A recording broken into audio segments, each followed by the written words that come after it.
આપણે પહેલાંના વિડીયોમાં 11 થી 20 અંકો કઈ રીતે બોલાય તે સમજી ગયા।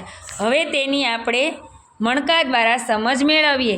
જો આ 10ની એક માળા છે, 10 મોતીની એક માળા અને એક મણકો છૂટો, તો 10 અને 1 બરાબર 11। હવે બધા બોલજો, 10 ને 1 11, 10 ને 2 12। જો એવી જ રીતે 10ની એક માળા અને 1 2 3 છૂટા, 10 ને 3 13,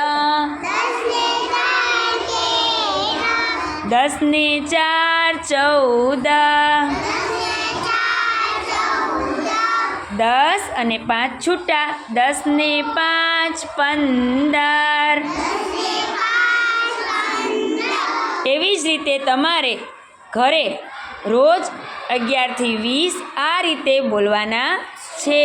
આવજો।